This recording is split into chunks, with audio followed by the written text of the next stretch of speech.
Welcome to another Wednesday's Word. I believe it was 23 years ago that we witnessed the terrible destruction that happened on the infamous 9/11. Terrorists taking over planes, crashing into the World Trade Towers, taking lives of thousands of Americans. And if you remember, in the days that followed, churches were full. People wondered, why would God allow this? Where was God? Does God allow evil? Is God judging us? It was a very God-centered mindset that lasted for a while.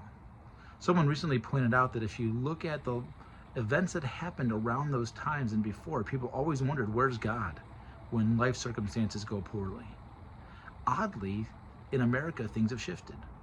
You look at the pandemic and the deaths and the lockdowns, the question was not, where is God? For many people, that wasn't even an issue. It was, where is the government? Where are our health authorities? Where is science? People pointed out this a sign of how secular, how post-Christian our country has become. In fact, we were forced to not go to church, the opposite of what happened during September 11th when churches were full. Part of that dynamic is that when the churches were full on September 11th, many churches didn't have an answer. They couldn't explain that there is a God of wrath and a God of love, and how together we need both. Recently, I've been listening to a sermon series by Tim Keller, preached right downtown, right after September 11th, and the thing he chose to take was Jonah. How Jonah was witnessing to people he hated. He wanted destruction as judgment for what Assyria would do to Israel. He wanted a political God, and God refused to play those games. God revealed Jonah's own racism, his own xenophobia, his own fears, his own national pride. Jonah had been a prophet leading Israel's military expansion, and now he's going to the enemy, knowing that God will forgive his enemy. And so Keller's church grew when many others declined, because he was able to show them that God hates evil more than we hate evil, but that God has a remedy that we could never measure up to.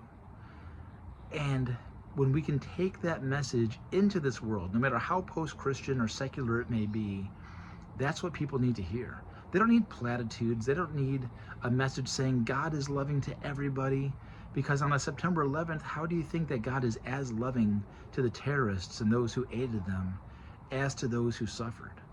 There has to be a good and a bad.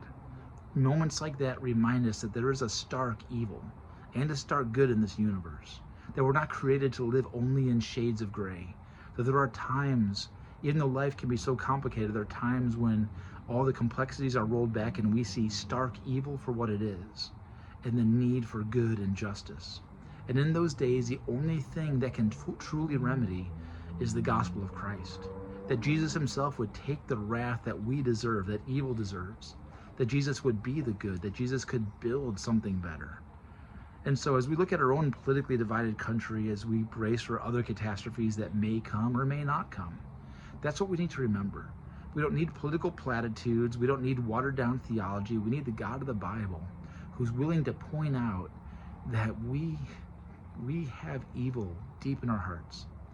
A Russian writer, Solzhenitsyn, says that the line of good and evil does not go between political parties or between nations.